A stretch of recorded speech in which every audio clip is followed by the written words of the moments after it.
We continue now at the top of Daf 80b Mesechet Sanhedrin. This is Sanhedrin Daf 80b. On the previous Amud, the Gemara brought a Baraisa which said that if you have a mother that gores, a mother animal that gores and it's supposed to be stoned, and then it becomes pregnant, the offspring is also going to be usr. And the Gemara says that works according to the one who says, Zev Zeh Gorim usr, that if you have a situation of the mother animal, that's prohibited, but the father animal is not, but then we'll still say that the offspring is going to be usr. But according to the one who says that Zev Zeh Gorim is mutter, so ma'ikol, what are you going to say? How are you going to explain this Baraisa? Rashi explains, what are you going to say? Because when the animal, the offspring was created, la'achar gmar din, after the verdict on the mother animal, lav iu l'chudei garmale, it's not only that which caused the animal to be created, meaning it's not only the mother animal, sha'af min hazachru, but there's also a male animal that's creating that offspring. The heter v'isser garmulo sheyavo, so you have heter and isser causing this offspring that it should be created, and therefore, according to the one who says zev is a gorim mutter, really the offspring should be mutter. So how do we explain the Baraisa? And the Gemara continues, Elamar Ravina, rather Ravina says, Ema, you should say the Baraisa saying as follows: Im ad shelo nigmar dina, if before the verdict, Ibra v'yolada, the animal becomes pregnant and gives birth, so then valda mutter, so then the offspring is mutter, because that all happened before the verdict. However, v'im ad shelo nigmar dina ibra, if the pregnancy happened before the verdict, umisha nigmar dina, but then after the verdict, yolada, the animal gave birth, so then valda asr, then we're going to say the offspring is asr, because uber yerech imo, because the animal, the fetus, is considered to be like an extension of its mother, and therefore it will be prohibited.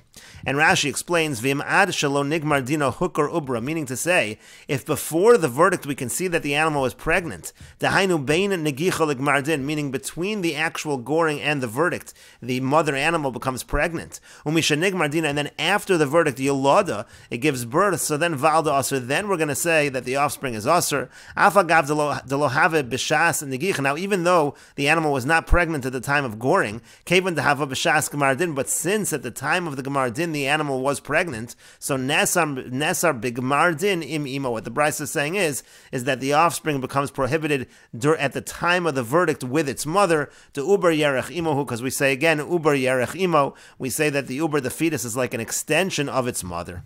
And the Gemara continues at the two dots. The Mishnah said, Kol chayve misos, anytime you have people that are liable to the death penalty, and let's say they get mixed up with one another, some are chayiv skila, some are chayiv sreifa, so you always just give everyone the lighter of the death penalties. It was a machlokas in the Mishnah, which one is lighter, let's say, among skila and sreifa, but you're always going to give the lighter of the death penalties.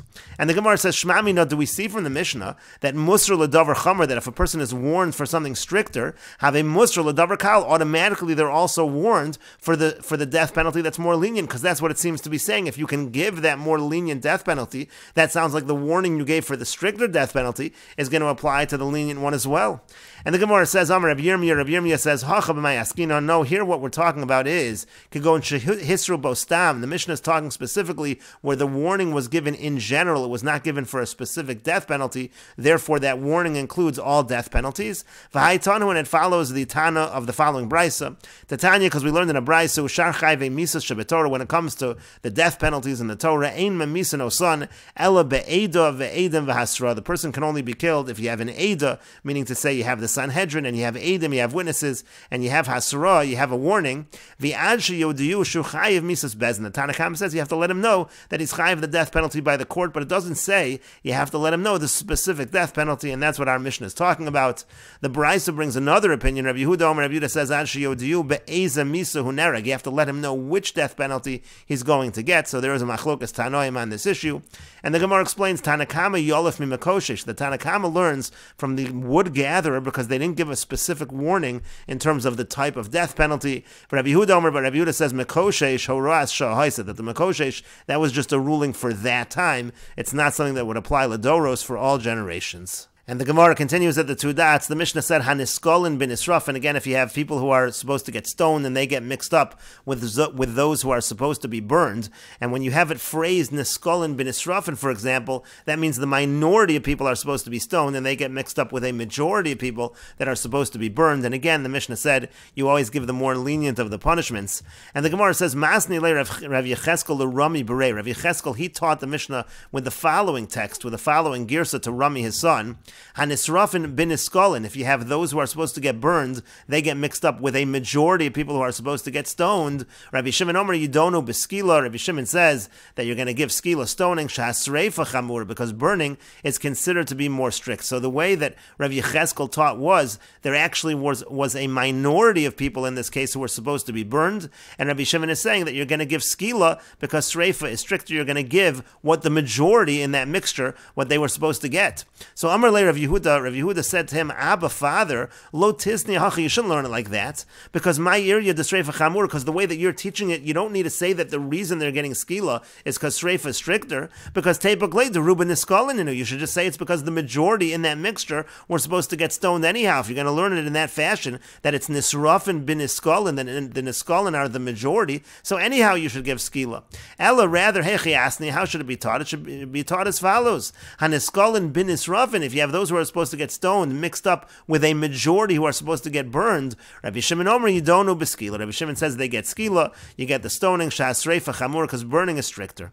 But the Gemara says if that's the proper text, if so, let's look at the end of the Mishnah, because there's another opinion. The Chacham disagree with Rabbi Shimon. They say he should be judged, they should all be judged with sreifa burning, shas skila chamur, because the stoning is more strict. But according to your girsa, teipaklei deruba nisrafin, you should just say anyhow that the majority are supposed to be burned, so that's the reason why they should be burned. And the Gemara says to that, no, Hasam over there, Rabbanan hu de'ka'amru leila Rabbi Shimon. That's just the Rabbanan responding to Rabbi Shimon on his own terms. L'didach da'amrit sreifa chamura, you're saying that sreifa is stricter? Lo, no, skila chamura, really stoning is stricter. And the Gemara continues, Amar le Shmuel Rav Yehuda. Shmuel said to Rav Yehuda, Shinina, some translate this as long-toothed one, some say it means sharp one, and we will continue with this discussion in the next video on Daf Pei Aleph, Amud Aleph.